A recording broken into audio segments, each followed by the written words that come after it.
Bismillahirrahmanirrahim. Assalamualaikum warahmatullahi wabarakatuh. Waalaikumsalam warahmatullahi wabarakatuh. Alhamdulillahi ala ihsani wa syukrun lahu ala taufiqi wa amtinani. Asyhadu an la ilaha illallah wahdahu la syarika lahu ta'ziman li sya'ni. Wa asyhadu anna Muhammadan abduhu wa rasuluhu da'i ila ridwani. Wa sallallahu ala nabiyyina Muhammad wa ala alihi wa ashabihi wa ikhwani. Baik, ayyuhat talabah al-ahibba, para santri sekalian, peserta kajian hadis Arba'in An-Nawawi. Sebelumnya harapkan bagi seluruhnya untuk bisa mempersiapkan dirinya dengan sebaik-baiknya, dari membawa kitab, membawa alat tulis, dan yang lain sebagainya. Kemudian juga kepada santri yang menggunakan WiFi atau berlangganan, diharapkan untuk bisa mengaktifkan kamera terlebih dahulu. Kemudian sebelum kita masuk ke inti acara, di sini kami menekankan kepada diri saya dan juga kepada para peserta sekalian bahwa kewajiban sebagai seorang muslim adalah menuntut ilmu. Yaitu talabul ilmu fardhatun ala kulli muslimin. Setiap muslim wajib menuntut ilmu. Dan juga kita harus meyakini bahwa ketika kita menuntut ilmu, ini adalah sebuah jalan untuk menuju surganya Allah Subhanahu wa taala. Jadi marilah kita bersemangat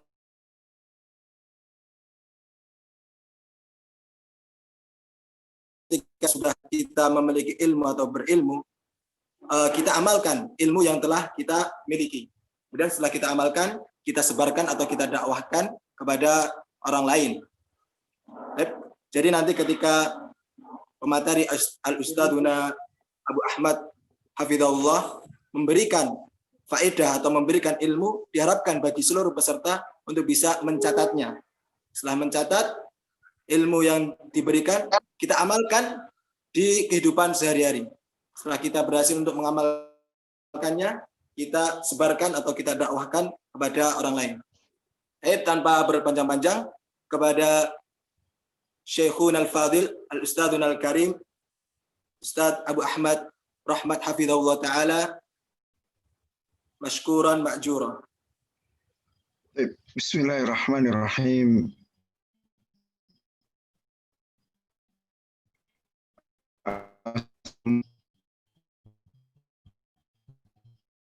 Warahmatullahi wabarakatuh. Ala Rasulillahi wa ala alihi wa ashabihi wa mawala mabad. Al-ikhwah, arsyadakumullah li ta'atillahi jalla wa ala.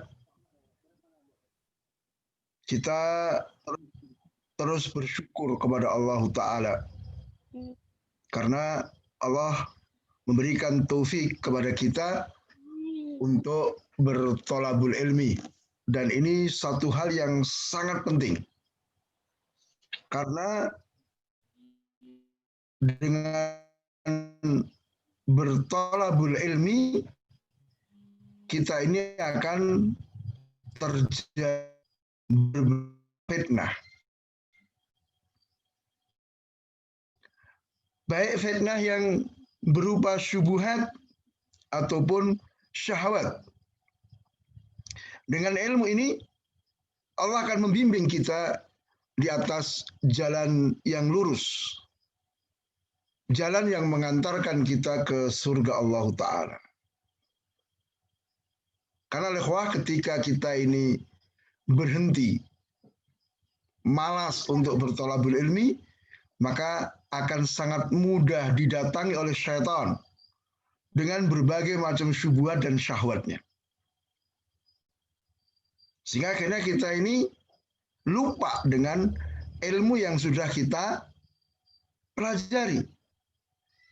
Menjadikan kita akhirnya bersikap seperti orang-orang bodoh yang belum pernah belajar seakan-akan. Dan ini kita saksikan dari berbagai peristiwa yang muncul.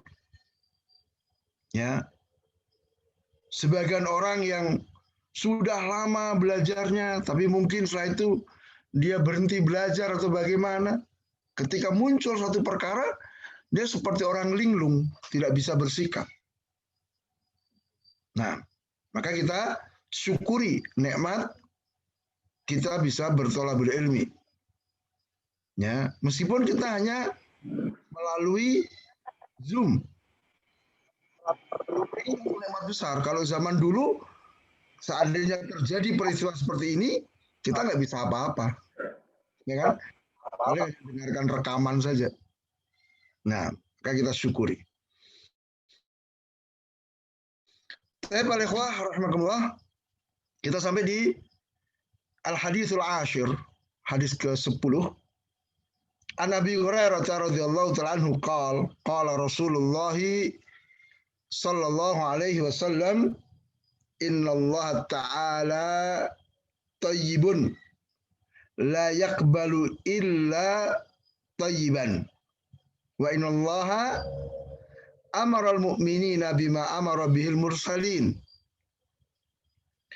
Faqala ya ayyuhar rusulu kulu min tayyibati ma kulu min tayyibati wa'malu salihan.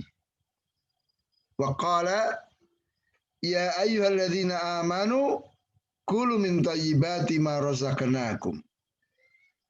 Thumma dzakara rajula yutilu safara as'atha akhbara yamuddu yadayhi ila samai ya rabbi wa mat'amuhu haramun wa mashrabuhu haramun wa malbasuhu haramun wa hudiya bi haramin fa anna yustajabu lah. Nah, diriwayatkan oleh Al-Imam Muslim. Nah, dari Abu Hurairah, semoga Allah meridainya. Nah, Abu Hurairah sahabiyun jalil, sahabat yang mulia, termasuk sahabat yang banyak meriwayatkan hadis dari Rasul Shallallahu Alaihi Wasallam. Ya, meskipun beliau masuk Islam belakangan, tetapi beliau mencari riwayat-riwayat dari sahabat-sahabat senior.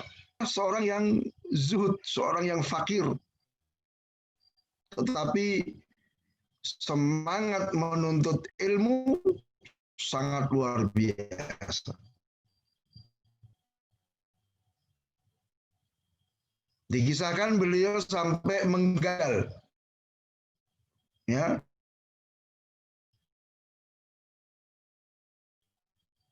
Jadi beliau lebih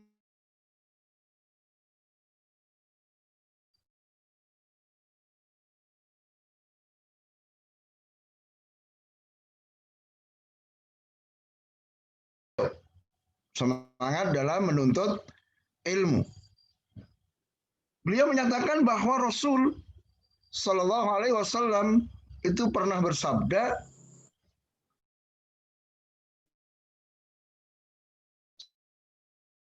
sesungguhnya Allah Ta'ala itu tayyib. Ya. Dan sesungguhnya Allah Ta'ala telah memerintahkan kaum mukminin dengan apa yang telah Allah perintah. Al-Mu'minun 51, wahai para rasul, makanlah oleh kalian yang baik-baik dan kerjakanlah amal saleh. Allah perintahkan kepada kaum mukminin di surat Al-Baqarah 172, wahai orang-orang yang beriman, makanlah dari yang baik-baik dari apa yang telah kami rezekikan kepada kalian. Kemudian beliau menyebutkan seorang laki-laki yang melakukan perjalanan yang panjang. Ya, rambutnya kusut masai, badannya berdebu. Nah, dia mengangkat kedua tangannya ke langit. Artinya dia berdoa. Dia mengatakan, ya Rabb, ya Rabb.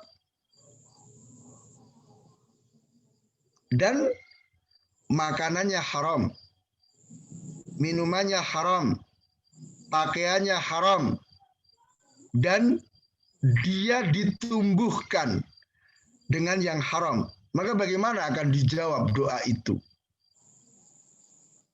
Ya. Jadi di sini al-ikhwah rahimakumullah, Rasul Shallallahu Alaihi Wasallam mengabarkan kepada kita bahwa Innallaha Ta'ala Tayyibun. Ya. Tayyib di sini artinya Allah itu maha suci. Ya. Kudusun. Ya. Munazzahun. Terjauhkan dari berbagai perkara yang tidak pantas bagi Allah. Jadi Allah tidak memiliki kekurangan, cacat, kejelekan, dan yang lainnya. Tidak ada, karena Allah adalah Thayyib. Maka dari sini menunjukkan bahwa Allah itu sempurna, memiliki sifat-sifat kesempurnaan. Nah, di antara sifat Allah adalah apa? Thayyib. Dan layak balu illa thayyiban. Dan Allah tidak menerima kecuali yang baik. Nah, artinya Allah tidak menerima kecuali perbuatan, ucapan yang baik. Nah, definisinya apa? Ucapan atau perbuatan yang baik, sesuatu dikatakan thayyiban,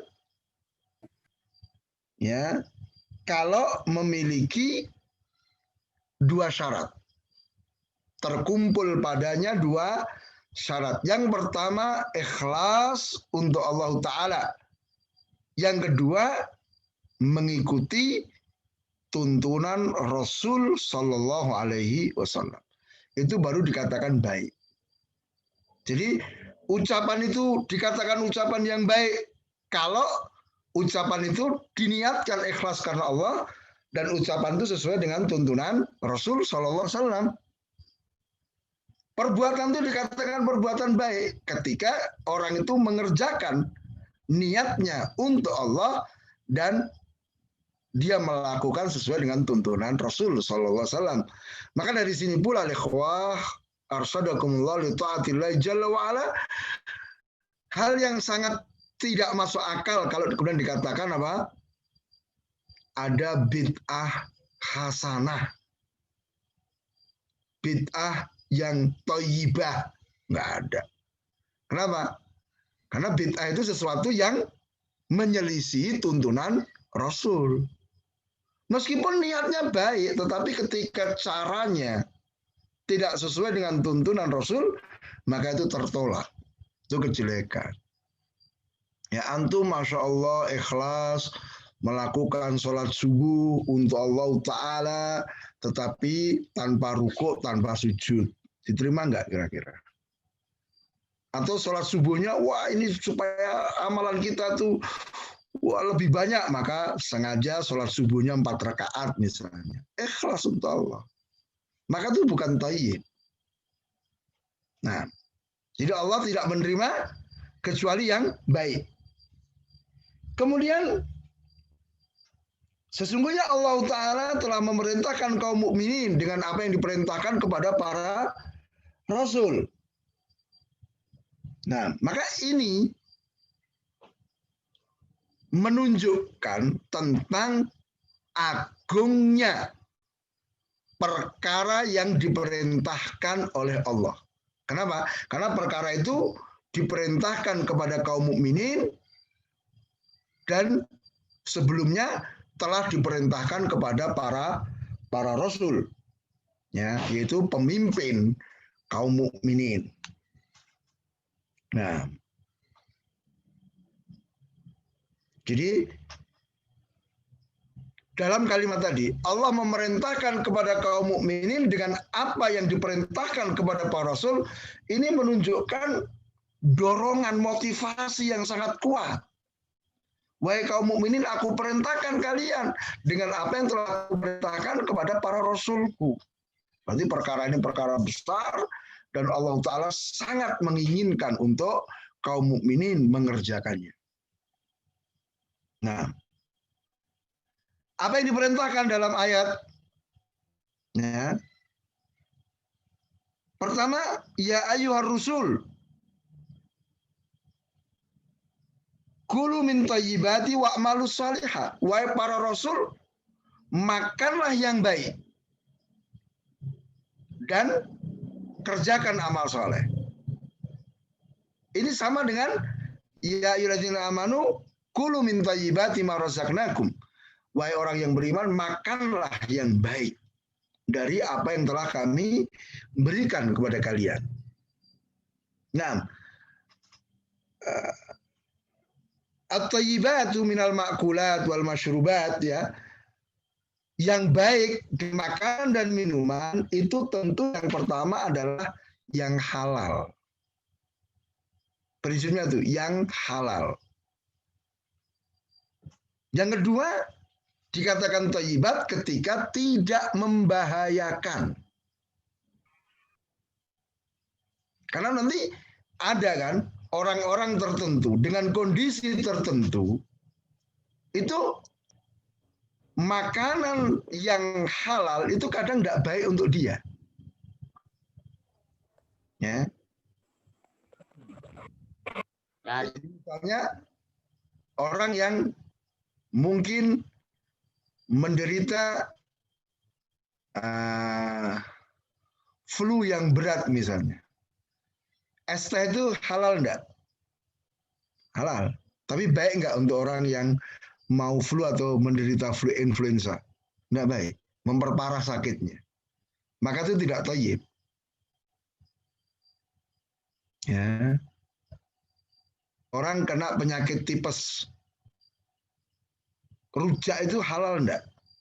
Halal, tapi berbahaya bagi penyakit dia.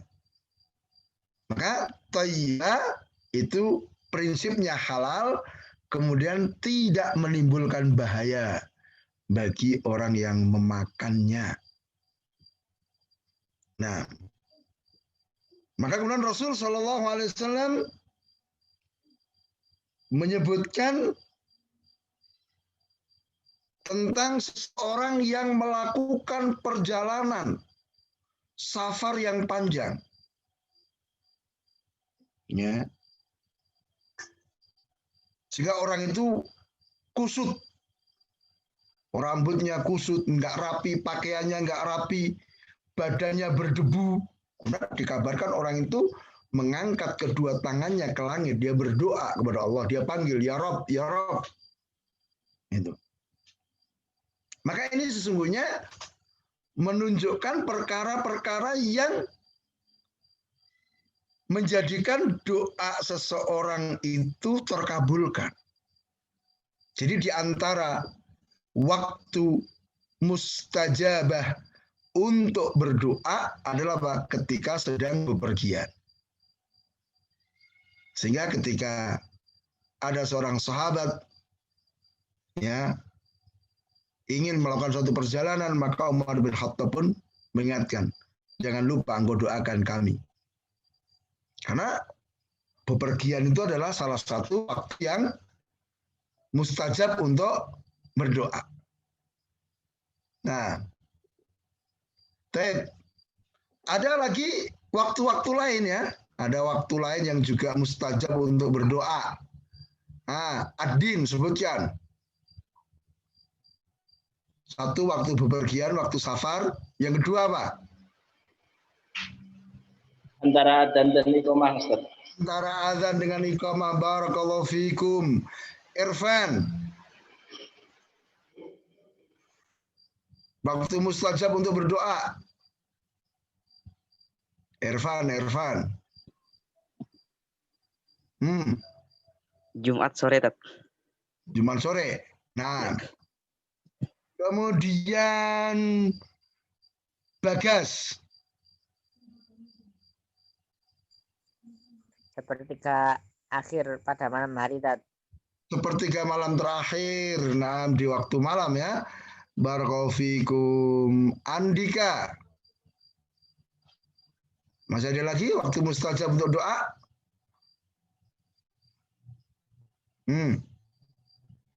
Waktu safar, Jumat sore, antara adzan dengan iqamah, sepertiga malam terakhir. Nah, masih ada lagi, Andika?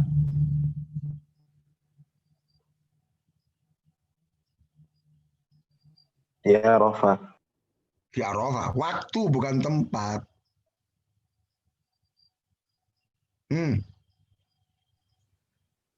Belum salam. Maksudnya apa? Ahmad Syamil.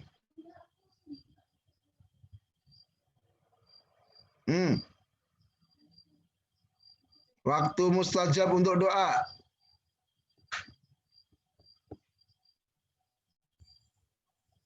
Ahmad Syamil.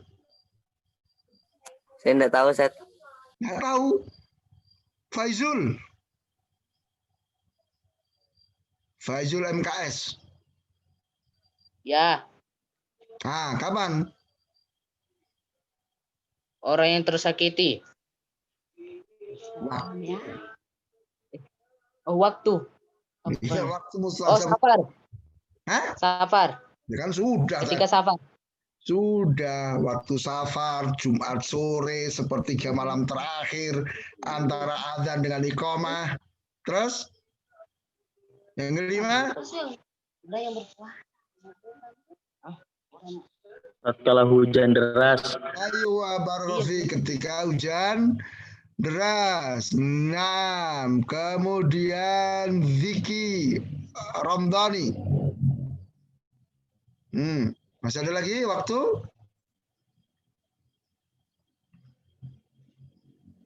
Ziki. Tatkala sujud, Ustaz. Ayo ketika waktu sujud. Nah, ini adalah orang tadi berdoa di waktu mustajab kan, ketika dia sedang yutilus safar, sedang dalam perjalanan panjang. Kemudian di situ ada adab zahir dalam doa. Itu apa? Mengangkat kedua tangan ke langit. Itu adab zahir. Ketika doa itu disunahkan mengangkat kedua tangan ke langit. Kemudian di situ orang juga mengatakan ya Rabbi, ya Rabbi. Dia panggil Allah Ta'ala dengan Ismullahil A'zam. Yang dengan nama itu orang itu akan dijawab doanya oleh Allah menggunakan kata nama Rabb. Tidak ada pengulangan. Ya, dia nggak cukup sekali ya Rabbi, enggak, tapi ya Rabbi, ya Rabbi. 2 kali dia. Itu semua sebetulnya menjadi faktor, menjadi perkara yang menjadikan doa itu mestinya dikabulkan oleh Allah. Kan begitu. Ini semua adab zahir. Nanti ada batin ya. Misalnya apa? Konsentrasi. Hatinya itu hadir dalam doa. Jadi tidak seperti doanya anak-anak TK itu loh. Anak TK kan doa. Rabbana atina fid dunya hasanah. Tapi hanya di mulut, hatinya tidak ikut kan? Maka di antara adab batin dalam doa itu apa? Hati. Dan Rasul kabarkan bahwa Allah tidak akan menjawab doa min qalbin ghafil lahin. Allah tidak akan menjawab doa dari orang yang hatinya itu lalai. Nah, ini banyak juga ya. Di antara hal yang perlu diperbaiki ketika doa itu banyak orang itu berdoa tapi nggak ngerti apa yang diminta. Gimana dia bisa khusyuk, bisa konsentrasi dalam doa? Wong dia nggak ngerti apa yang diminta. Ya, doa pakai bahasa Arab, tapi nggak ngerti maksudnya apa. Jadi Rabbana atina fid dunya hasanah wa fil akhirati hasanah wa qina adzabannar. Dia nggak ngerti ini maknanya apa. Ini maksudnya minta apa? Bagaimana dia akan bisa konsentrasi? Itu. Sehingga kehadiran hati, konsentrasi, fokusnya hati dalam doa, ini termasuk hal yang mendorong untuk terkabulkannya doa. Sehingga kenapa doa orang yang terzolimi itu dikabulkan oleh Allah. Wattaqi da'watal mazlum. Hati-hati dengan doa orang yang terzolimi. Fa innahu laisa bainahu wa bainal hijabana, tidak ada penghalang antara doa itu dengan Allah Ta'ala. Kenapa? Apa rahasianya? Orang yang terzolimi kok doanya mustajab? Karena orang terzolimi itu hatinya utuh hanya kepada Allah. Dia noleh kanan, nggak ada yang diharapkan, noleh kiri, nggak ada yang diharapkan, tengok depan, belakang, nggak ada yang diharapkan. Sudah satu-satunya hanya kepada Allah kan? Sehingga doanya tuh ya fokus betul hanya kepada Allah Ta'ala. Itu rahasianya. Maka mari ya, kita hafalkan doa dari Rasul, fahami maknanya. Agar hati kita nanti hadir dalam doa-doa kita kepada Allah. Nah, kemudian setelah itu Rasul menyebutkan perkara-perkara yang menghalangi doa. Perkara-perkara yang menghalangi untuk terkabulkannya doa. Jadi meskipun sebab-sebab yang mengantarkan untuk terkabulnya doa sudah terpenuhi, ya, waktu mustajab, adab zahir, adab batin, tapi ini ada yang menghalangi. Apa? Wa mat'amuhu haram, makanannya haram. Wa masyrabuhu haram, minumannya haram. Wa malbasuhu haram, pakaiannya juga haram. Wa hudiya bil haram, dia dibesarkan dari perkara haram. Apa bedanya ghada dan mat'am? Nah, man ya'rif. Apa bedanya ghada dan mat'am?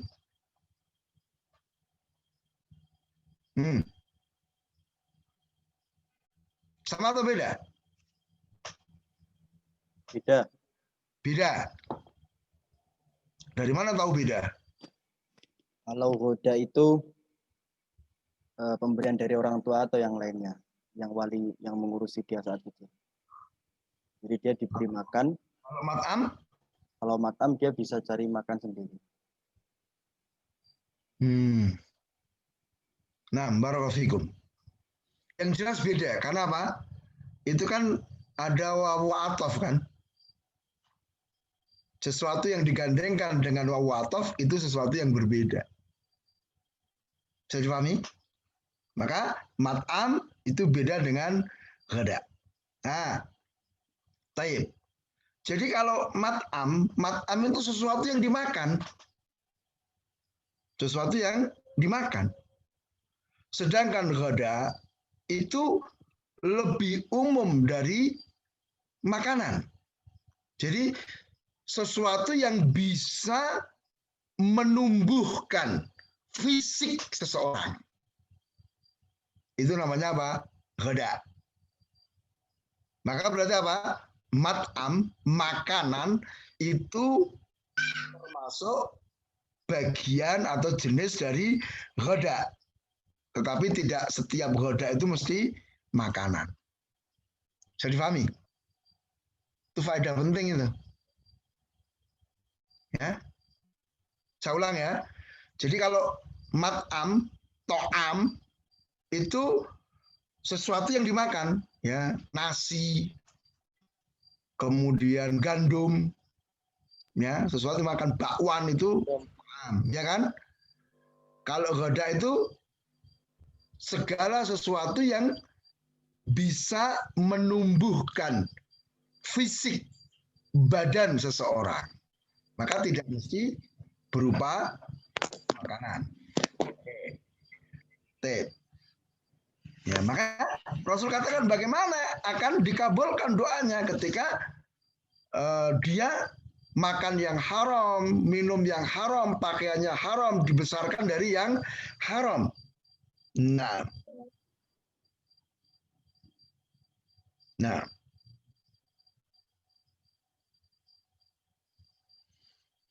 Nah, haram di sini tidak terbatas pada zatnya. Karena haram itu nanti ada haram secara zat, misalnya daging babi, bangkai. Itu kan haram zatnya kan. Tetapi ada juga haram karena sebab dia mendapatkannya. Oke, dia makan bakso sapi. Zatnya halal atau haram? Halal kan? Bakso sapi. Tapi didapatkan bakso itu dari menipu atau mencuri. Ya kan? Nah, ini hati-hati di pesantren. Nah, itu banyak penyakit ini. Menunya super mie. Halal kan super mie? Zatnya halal nggak super mie itu? Halal, ya Adin, halal kan? Tapi nyolong gone koncone. Ya, super mie itu dia curi dari lemari temennya. Maka jadilah super mie itu haram. Meskipun zatnya halal. Karena dia dapatkan dengan cara yang haram. Maka hati-hati, ini akan menghalangi doa-doa kalian. Menjadikan doa kita tidak dijawab oleh Allah. Maka hati-hati. Nanti ada minuman. Ini minuman siapa ini? Ya mungkin temannya sedang mendinginkan air minum karena panas dia dinginkan, tahu-tahu diambil diminum gitu tanpa izin. Maka itu haram. Wa masyrabuhu haram. Nah, sendalnya gosok milik temannya. Sendal itu termasuk malbas, termasuk dari pakaian. Maka hati-hati ya ikhwah rahimakumullah dari hal-hal yang haram seperti ini, karena ini akan menghalangi doa-doa kita, ya. Bahkan bukan hanya itu akan sesuatu yang haram yang kita makan, yang kita minum, yang kita pakai itu akan menghalangi dari ketaatan.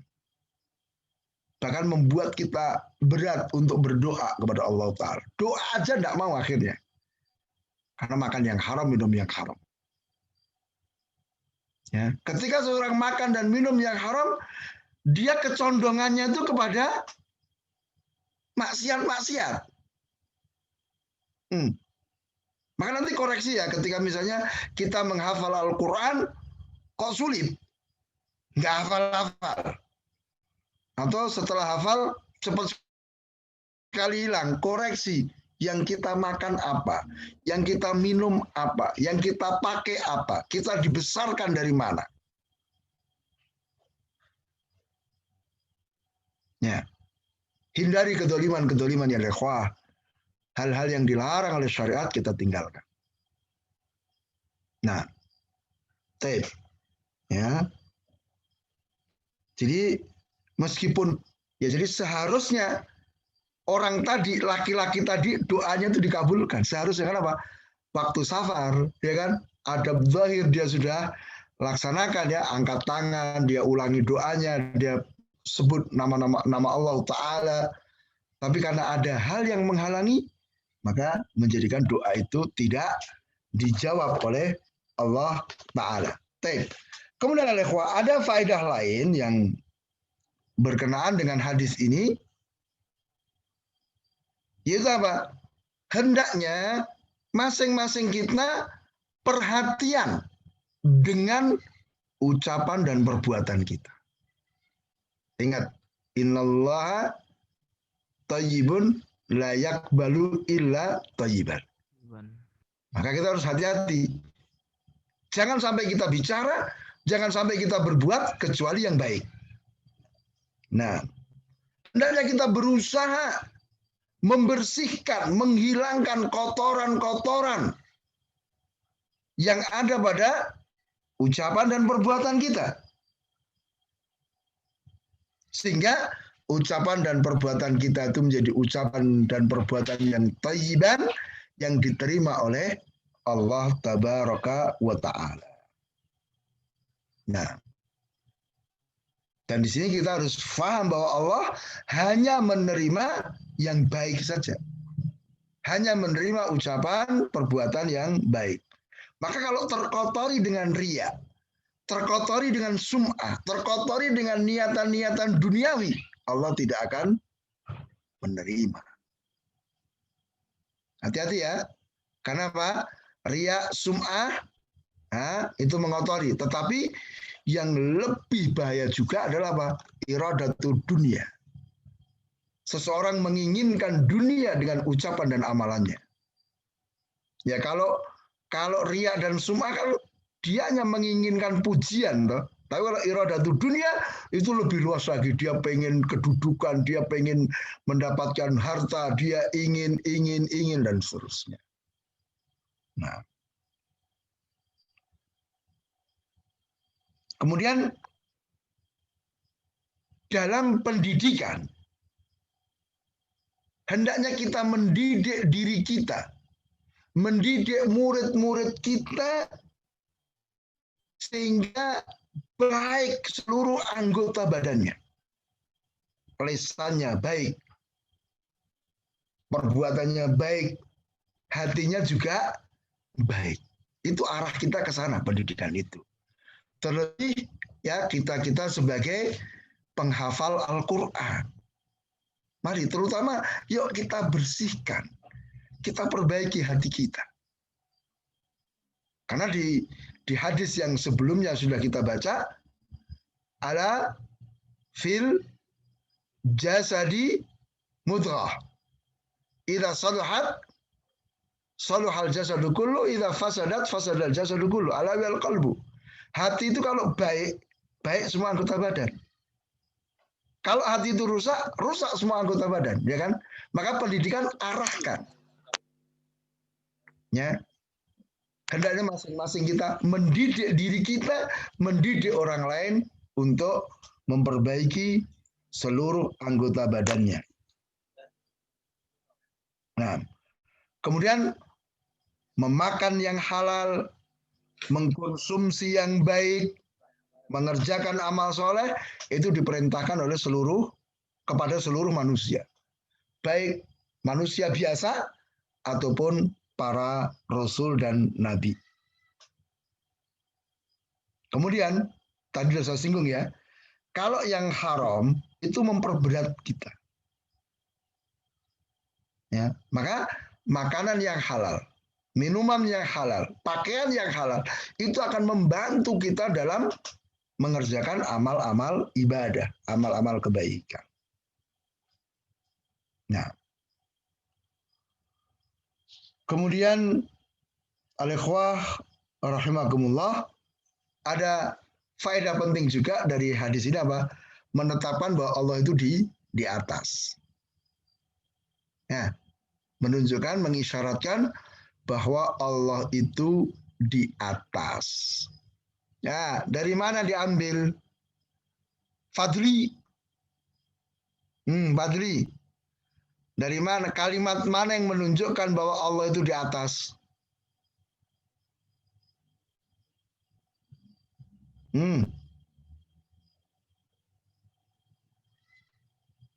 Fadli.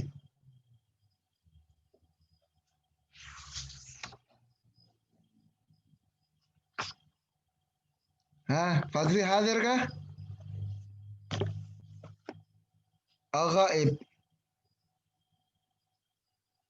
Ya, mawjud fi majmu'ah lakin la yujib.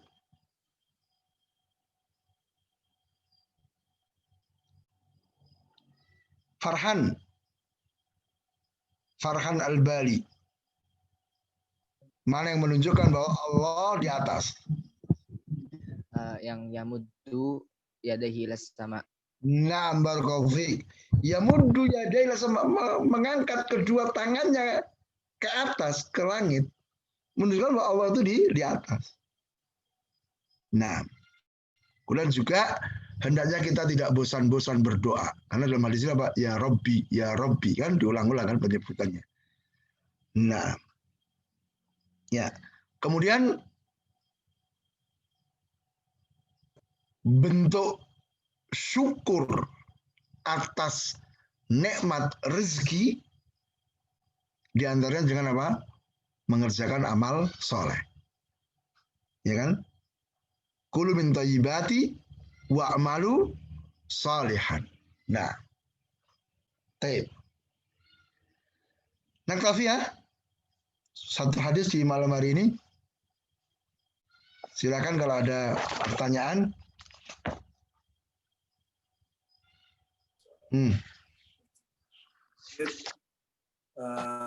Jazakumullahu khairan katsira kepada Ustazuna Syekh Abu Ahmad Fidahullah. Kemudian kita memasuki acara berikutnya. Bagi santri yang ingin bertanya bisa mengirim pertanyaan melalui chat atau mengaktifkan mikrofonnya. Bismillah, mau bertanya Ustaz.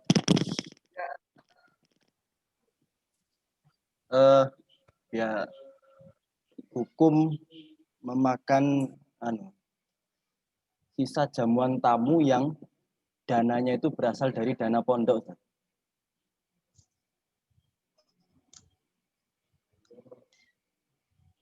Jadi biasa terjadi di pondok itu kan ada tamu datang, terus kita jamu buah-buahan dan yang lainnya.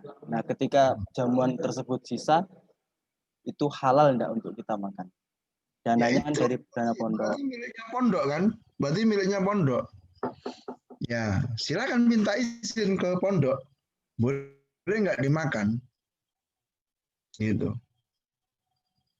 Ya, karena bisa jadi ya pondok itu misalnya menyediakan menu untuk menyuguh tamu. Ya, mungkin kalau sisa ya mungkin disimpan nanti kalau ada tamu lagi yang lainnya kan begitu. Bisa jadi seperti itu.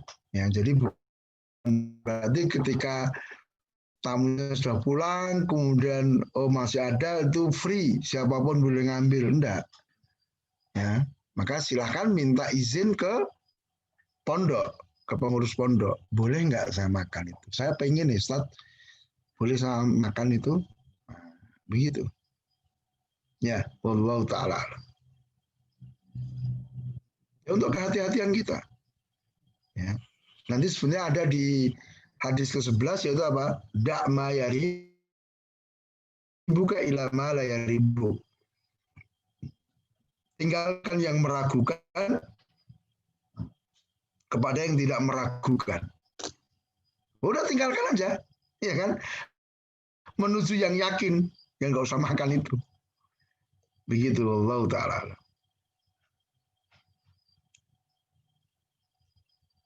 Baik, soal akhir.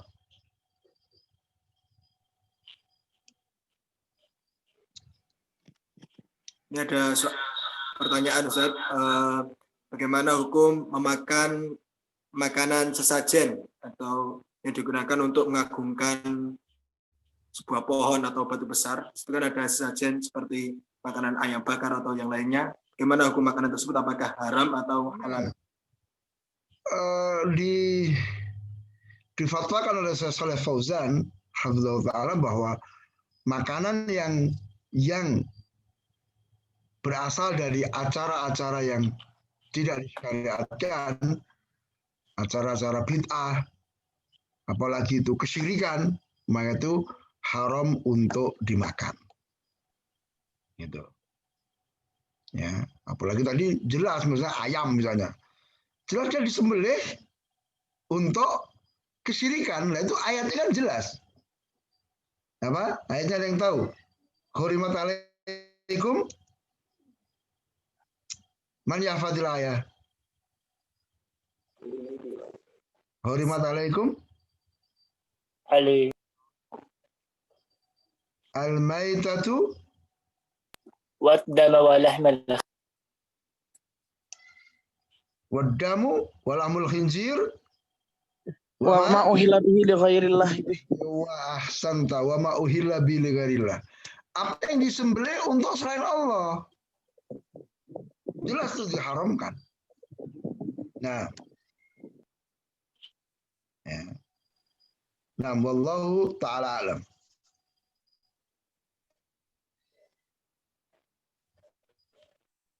Taib soal nahar.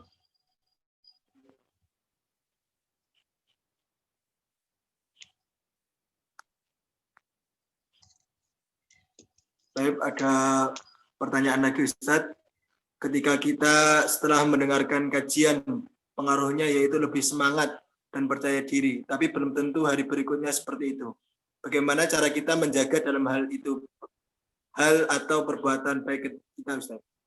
Nah, ya, apa yang kita alami seperti itu sama yang seperti dialami oleh sahabiyun jalil Hamdalah radhiyallahu ta'ala anhu ketika beliau mengatakan nafaqal Hamdalah. Hamdalah telah munafik. Baik, kenapa? Kata Abu Bakar.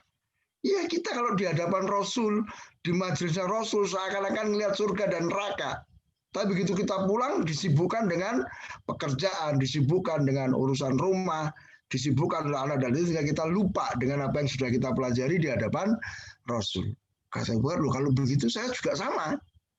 Akhirnya berdua menghadap Rasul sallallahu alaihi wasallam menyatakan seperti itu, maka kata Rasulullah saatun ya hamdalah. Masing-masing ada waktunya gitu. Nah, cuman supaya kita tidak gampang ya lemah dan sebagainya, satu diamalkan.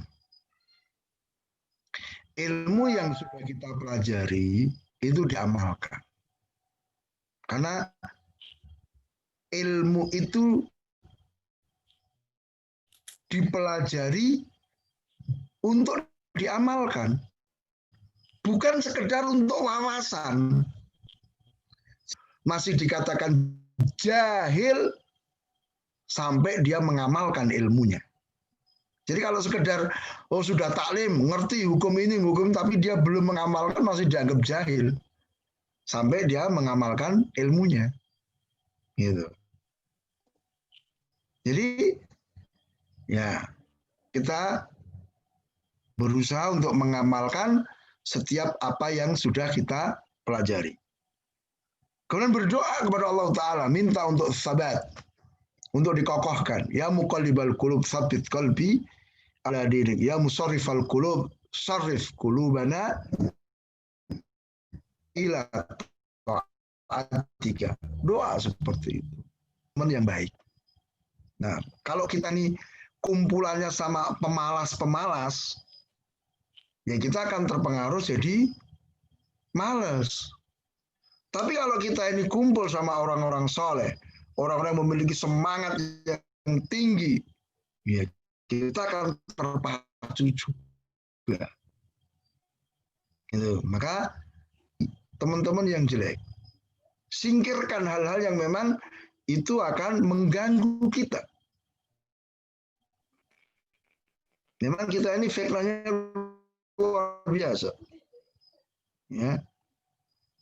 Sekarang sangat jarang kita jumpai orang-orang yang memiliki semangat yang luar biasa dalam beramal. Ya. Banyak kan kita jatuh pada kemalasan ya. Nah, sehingga ketika Allah berikan waktu lapang aja nggak bisa mengambil manfaat. Ya. Coba tanya sebagian orang. Lockdown sekian bulan itu apa yang telah dia dapatkan? Tidur. Hah? Alasannya tidur. Nah. Padahal di rumah itu kan banyak yang bisa kita lakukan. Ya. Tidak cukup dengan apa? Tidak hanya untuk tidur-tiduran, malas-malasan. Kesempatan di rumah itu sebetulnya. Maka kemarin ada yang lucu ya. Ada seorang bertanya ke Ustaz Zulkarnain, minta Ustaz kita taklim, ayo segera kita taklim. Kita ini sudah futur ini Ustaz. Sekian lama kita nggak taklim. Jawabannya Ustaz menohok sekali. Nah, apa yang kamu lakukan selama ini di rumah? sampai futur berarti dia tidak melakukan aktivitas apa-apa ya, males-malesan aja, makan tidur. Padahal kalau kita ini memiliki semangat, mendapatkan taufik dari Allah, kita bisa melakukan banyak hal kok. Nah, ya. Saya bisa terjemahkan 7-8 buku, ya kan? Selama lockdown kemarin, kita bisa ngerjakan sekian banyak proyek, gitu. Ya. Kita bisa baca sekian banyak buku, coba. Ya. Jadi kesempatan kita bisa banyak belajar juga sekarang ini, ya, dengan fasilitas yang Allah berikan dari internet apa, kita bisa banyak belajar. Sekarang kan banyak sekali ya program-program belajar intensif yang dilakukan di internet, ya. Ada yang gratis, ada yang berbayar. Nah, kan biasanya kalau gratis itu kurang semangat. Pilihlah yang berbayar. Syukur-syukur bayarnya yang mahal. Kenapa? Itu kita semangat. Kenapa? Ya kita rugi kan kalau nggak masuk. Udah bayar mahal-mahal. Tapi kalau gratisan, kebanyakan orang meremehkan. Nggak apa-apa lah, nggak bayar aja kok. Sering goib akhirnya. Sehingga gagal program belajar itu. Ya, kita nggak perlu berangkat jauh-jauh ke sana kemari. Sudah di rumah, ada kuota internet, sudah jalan belajar kita di situ. Nah, ya, wallahu ta'ala. Oke, bagi soal? Ini ada pertanyaan lagi. Ustadz, di rumah saya ada pondok yatim piatu. Saya pernah belajar ngaji di situ. Tapi pada suatu saat ada acara santunan anak yatim piatu dan saya diajak mengikuti acara tersebut. Saya pun dikasih makanan dan uang. Padahal saya masih ada kedua orang tua. Apakah uang yang saya terima dan makanan tersebut halal bagi saya?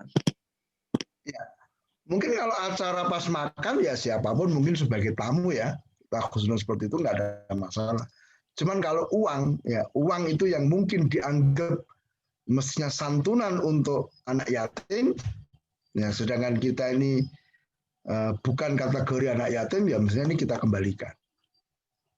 Karena hakikatnya kita tidak berhak menerima. Gitu. Ya.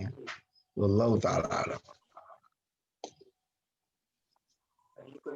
Bismillah, mau tanya Tad.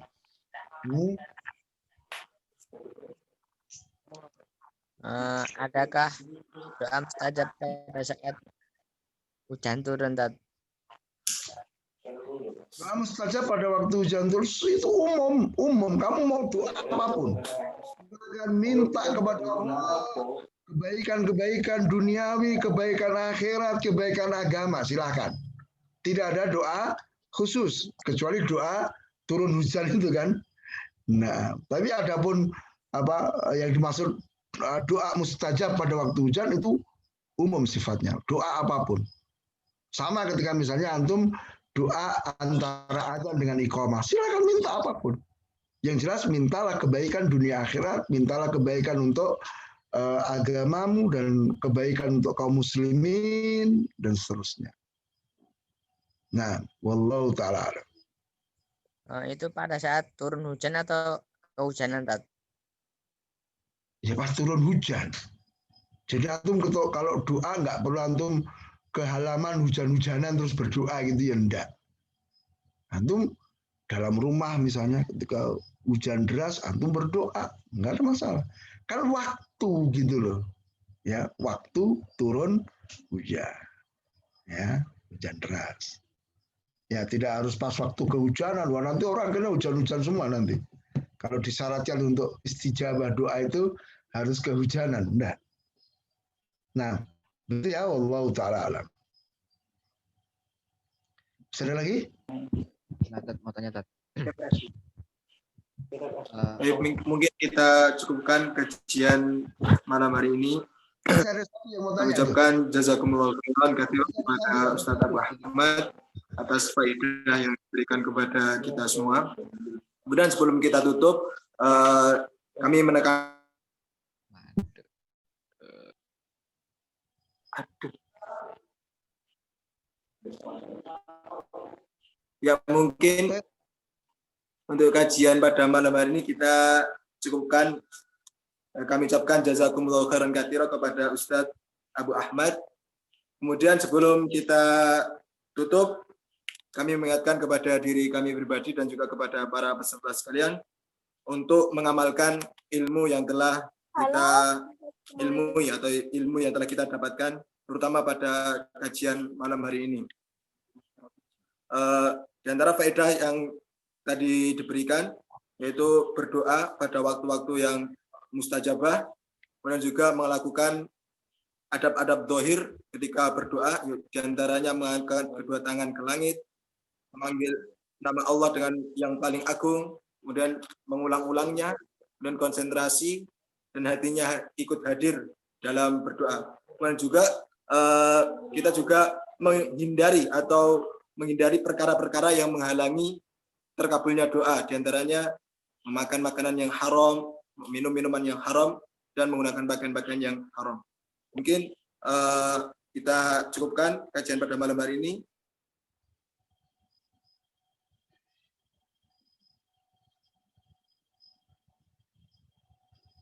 Nah, fadhal ditutup dengan kafaratul majelis.